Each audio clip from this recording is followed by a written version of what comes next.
আমরা যে এই অর্গানিক এগ্রো প্রাকৃতিক উপায়ে গরু লালন পালন করতেছি, কারণ আমরা কথা বলতে পারি, গরু কথা বলতে পারে না। গরু কথা বলতে না পারলেও সামনে দাঁড়ালে বুঝতে পারি গরু চেহারার দিকে, চোখের দিকে তাকাইলে ও কি বলতে চায়, ওর কি সমস্যা হচ্ছে।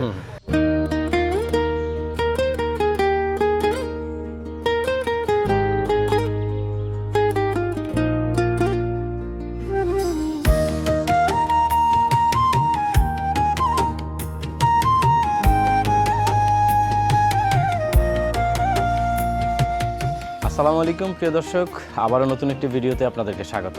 আজ চলে এসেছি গাজীপুর জেলার কালীগঞ্জ উপজেলায় অবস্থিত অর্গানিক এগ্রোতে। আমরা এখানে এই এগ্রো ফার্মে দেখব কিভাবে গবাদি পশু লালন পালন করা হয় এবং গবাদি পশু কতটি রয়েছে এবং আসন্ন কোরবানির ঈদের জন্য কতটি গরু প্রস্তুত করা হয়েছে এবং গবাদি পশু তারা কিভাবে লালন পালন করে এবং অন্যান্য ফার্ম থেকে এই ফার্মটাই কেন ডিফারেন্ট সেই বিষয়টা আমরা জানার চেষ্টা করব। চলুন আমরা ফার্মের ভিতরে যাই।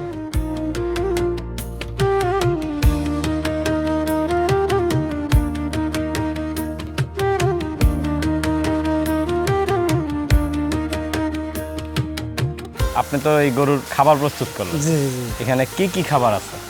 এখানে খাবার আছে যার পুরা, তারপরে ভুসি আছে, তারপরে মুগ আছে, খেসারি আছে, ডাবলি আছে, সয়াবিন আছে, আর সাথে খোলটা আমরা আলাদাভাবে একটু ভেজাই রাখি। আপনাদের খাবারটাও টোটাল অর্গানিক? অর্গানিক খাবার। এখানে তো আমি যেরকম নাম শুনলাম 3-4 প্রকারের ডালই আছে এখানে। আর ডাল আছে। ডালের সাথে বেশিটা যে ম্যাক্সিমাম দেওয়া হয়েছে কি ভুসি। ভুসি ভুসি এটা মিক্স করে কি করবেন? মিক্স করে এটা প্রস্তুত করে রেখে দেবো, যখন খাওয়ার সময় আমরা দিয়ে দেবো মোটামুটি 4টার দিকে। 4টার দিকে কয় বেলা খাবার দেন? খাবার দেয় 2 বেলা। 2 বেলা। কয়টা থেকে, মানে সকালে কয়টা? সকাল 8টার দিকে আর বিকাল 4টার দিকে। 4টার দিকে। এটা কি ষাঁড় গরুর নাকি গাভী গরুর, না সব গরুর জন্য একই খাবার? সব গরুর জন্য একই খাবার। একই খাবার। একই খাবার। তো গাভীর দুধ পাওয়ার জন্য স্পেশাল বেশি খাবার দেওয়া লাগে? না না, নরমাল খাবার। নরমালি খাবার, কোনো স্পেশাল কোনো খাবার নেই আমাদের। আর পাশাপাশি ঘাস আমরা পর্যাপ্ত পরিমাণ ঘাস যতটুকু মন চায়। ঘাস কয়টা বাজে দেন? ঘাস ওই যে দানাদার দিয়া, দানাদার খাওয়া শেষ হলে ওর পরে ঘাস দিয়ে দেবো। মানে আগে দানাদারটা খাবে তারপরে ঘাসটা দেবে? ঘাস খাবে। ঘাসের জন্য কি আপনাদের আলাদা মাঠ আছে? হ্যাঁ মাঠ আছে, ওখান থেকে ঘাস নিয়ে আসেন? ঘাসও 2 বেলাই দেন? ঘাসও 2 বেলা দিই। ঘাস কি মেশিনে কেটে দেন? হ্যাঁ মেশিনে। এটা কি ঘাস? নেপিয়ার ঘাস? না, এটা হচ্ছে লিপিয়ার যারা। যারা এটা মেশিনে কেটে তারপরে দেন? হ্যাঁ মেশিনে কাটে প্রস্তুত করে দিয়ে দিই।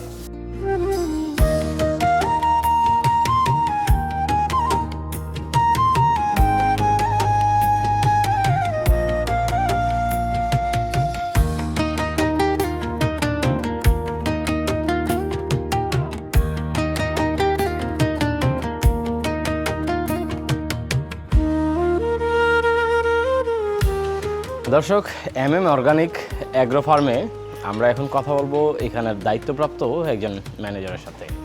দেখি উনি আমাদেরকে এই ফার্ম সম্পর্কে কতটুকু তথ্য দিতে পারেন।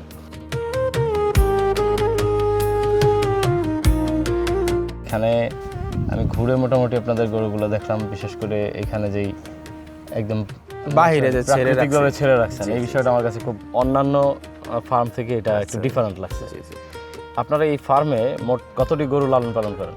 আমাদের এই ফার্মে এখনো পর্যন্ত 170 থেকে 80টি গরু আছে। যেহেতু সামনে কুরবানি, গরুর সংখ্যা কিছু বেশি, আমরা সবসময় 130 থেকে 50-এর মধ্যে থাকি। এখন কোরবানির জন্য মানে কিরকম প্রস্তুত? কোরবানির জন্য আমাদের এখানে এবার 55টি ষাঁড় গরু আছে, 55 থেকে 60টি গরু আছে, এবং এটা একদম ছোট, মানে 1 লাখ টাকা থেকে সর্বোচ্চ 10 লাখ টাকা পর্যন্ত টাকার গরু, এবং এর মাঝামাঝি সব বাজেটের গরু আমাদের এখানে আছে। আপনাদের এখানে দুগ্ধজাত গরু আছে এবং কোরবানির উপযোগী আমাদের এখানে 3টা আমাদের এখানে ভাগ আছে। আমরা জাত উন্নয়নের জন্য বাইরে যে ছেড়ে বকনাগুলো রেখে দিয়েছি এখানে, এগুলো জাত উন্নয়নের জন্য রাখা, এবং তার পরবর্তীতে আমরা গাভী আছে, দুধ বিক্রি করি, এবং দুধের সাথে দুগ্ধজাত পণ্য যেগুলো আছে, ঘি, মাওয়া, ছানা, দধি, দুধ, লো ফ্যাট মিল্ক, এসবগুলো বিক্রি করি। পাশাপাশি কুরবানির গরু আছে, 3টা পার্টি আমাদের এখানে আছে।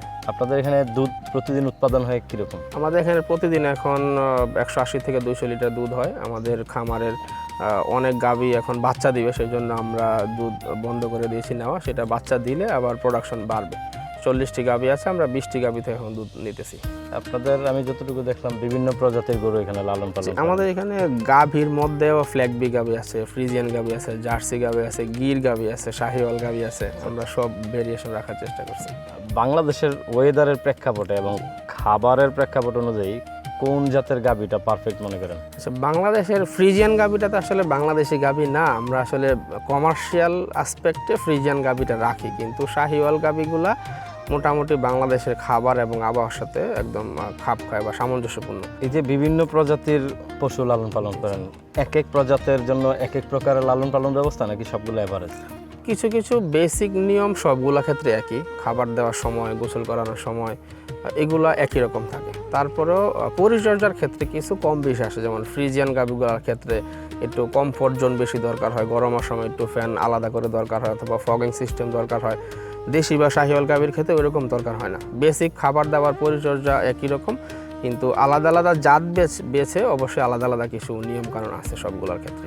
এখানে আপনাদের যে দুধ উৎপাদন হয়, এই দুধটা আপনারা কিভাবে সংরক্ষণ বা বিতরণ করেন? আমাদের ফার্মে আমরা এখনও চিলার নিয়ে কাজ করতেছি না, আমাদের প্রতিদিনের দুধ প্রতিদিনই বিক্রি হয়ে যায়। আমরা কিছু দুধ পাইকারি সেল করে দিই এবং বাকি কিছু আমরা হোম ডেলিভারি দিয়ে থাকি অনলাইনে। আমাদের উত্তরা কিছু দোকান আছে, ওই দোকানে দিয়ে দিই, প্যাকেটজাত করে ওইখান থেকে বিক্রি হয়। এখানে কোরবানির জন্য যে গরু আপনারা লালন পালন করছেন, এই কোরবানির গরুর জন্য কি বিশেষ কোনো ব্যবস্থাপনা বা কোনো পরিচর্যার ব্যবস্থা করে প্রস্তুত করা হয় নাকি ন্যাচারালি হয়? না, কুরবানি গরুর জন্য ন্যাচারালি হচ্ছে যে গ্রোথটা ওইভাবে আসে না। আমরা কুরবানির 3 মাস আগে থেকে বুস্টিংটা শুরু করি। বুস্টিং বলতে অবশ্যই ভিটামিন আইটেম, মেডিসিন বা ফিড দিয়ে না, আমরা কুরবানির আগে একটা পরিমাণ খাবার দিই। কুরবানির আগে থেকে খাবারের মেনুতে, দানাদারের মেনুতে কিছু প্রোটিন পার্সেন্টেজ বাড়ায় দেওয়ার জন্য কিছু ভালো হেভি ফ্যাট সম্বন্ধ খাবার অ্যাড করি। ওই দানাদার খাবার অ্যাড করে আমরা একটু মোটা তাজা করি। আমরা প্রায় 30 বিঘা জমির মধ্যে ঘাস চাষ করি এবং এটা নেপিয়ার ঘাস আসছে, এখন নেপিয়ার ঘাসটা ভালো হচ্ছে। সিজন অনুযায়ী বর্ষার সময় বর্ষার যেই ঘাসগুলো ভালো হয় ওগুলো চাষ করি এবং পুরো প্রসেসটাই আমাদের সরাসরি তত্ত্বাবধানে নিজস্ব জমি থেকে নিজেরাই সংগ্রহ করে গরুকে খাইয়ে থাকি। আপনারা এখানে যেহেতু গবাদি পশু লালন পালন করেন, এটার গোবর থেকে যেরকম জৈব সার হয়, এখন আপনাদের এই ঘাসগুলো কি জৈব সারের মাধ্যমেই হয় নাকি রাসায়নিক সার প্রয়োগ করেন? আমরা আমাদের ঘাসের জমিতে সরাসরি কোনো রাসায়নিক সার প্রয়োগ করি না। জমি তৈরি করার ক্ষেত্রে যদি আগাছা পরিষ্কারের জন্য ব্যবহার করতে হয় সেক্ষেত্রে রাসায়নিক দ্রব্য ব্যবহার করি, আর ঘাসের বেড়ে ওঠার জন্য, সারের যোগান দেওয়ার জন্য আমরা সার হিসাবে জৈব সার ব্যবহার করি এবং জৈব সারটা হচ্ছে আমাদের ফার্মেরই গোবর। আমরা এক জায়গায় স্টক করে রাখি, এগুলো শুকায়, ওইগুলো তারপর আমরা ছিটে ঘাসের জমিতে দিয়ে থাকি।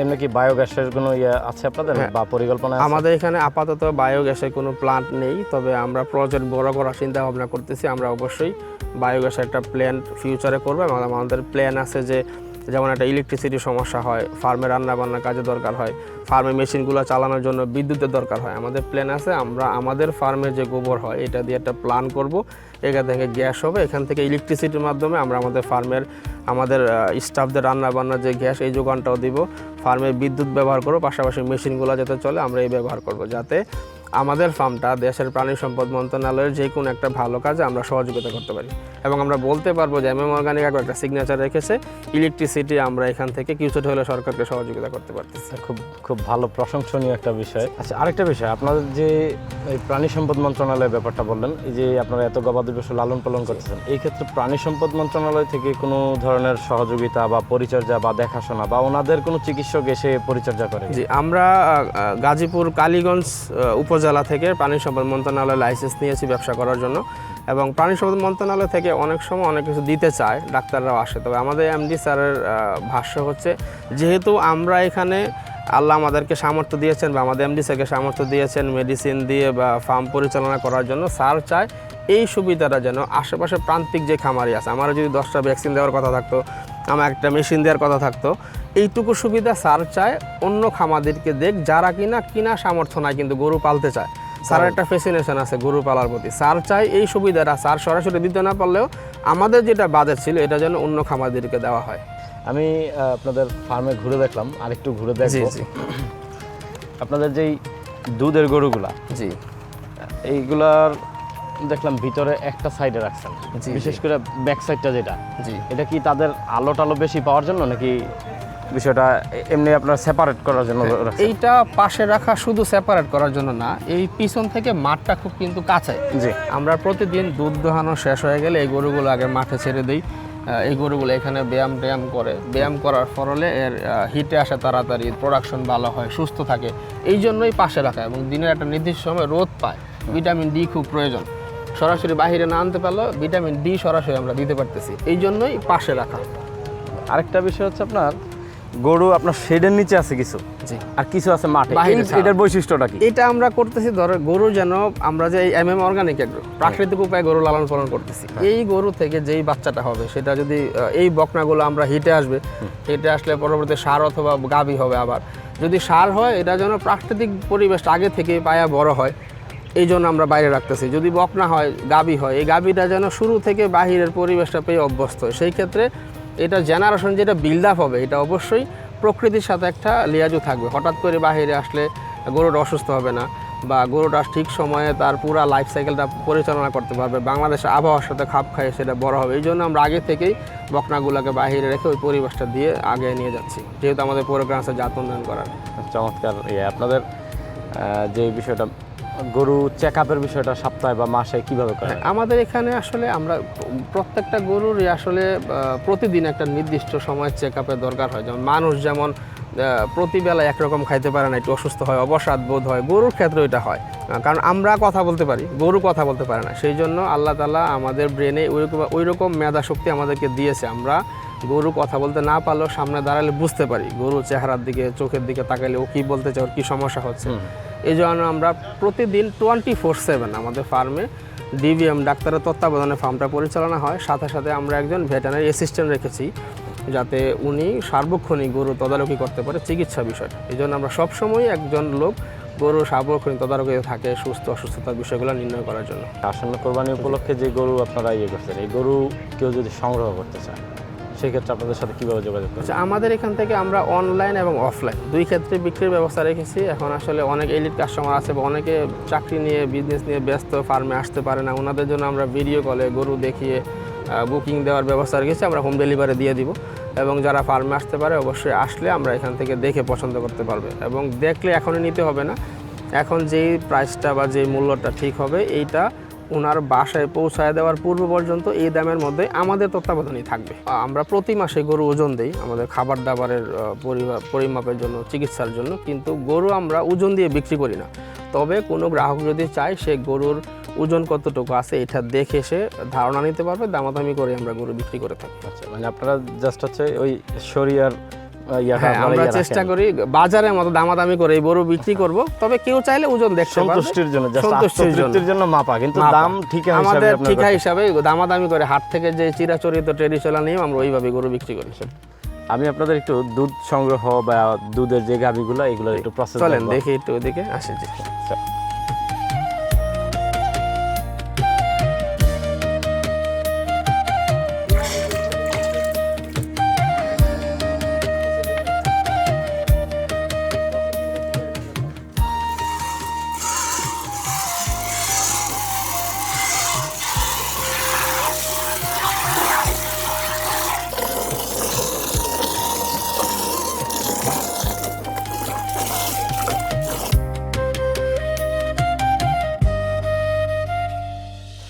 এতক্ষণ যেই গরু থেকে দুধ সংগ্রহ করা দেখলাম, একেবারে প্রাকৃতিকভাবে দুধ সংগ্রহ করা, আমার দেখে মনে যাচ্ছে এখনই আমি নিয়ে যাই।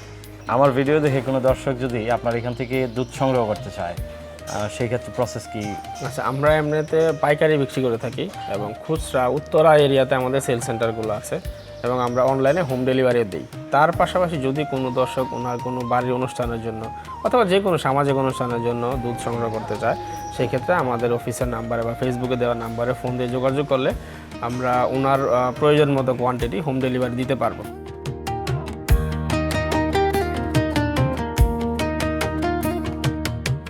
দর্শক, এতক্ষণ ধরে গাজীপুর জেলার কালীগঞ্জ উপজেলায় অবস্থিত MM অর্গানিক এগ্রো ফার্ম ঘুরে ঘুরে আপনাদেরকে দেখাচ্ছিলাম। আজকের মতো আমাদের অন্বেষণ এখান থেকেই শেষ করছি। দেখা হবে পরবর্তী অন্য কোনো ভিডিওতে, অন্য কোনো স্থানে। সে পর্যন্ত সকলে ভালো থাকুন, সুস্থ থাকুন। আসসালামু আলাইকুম।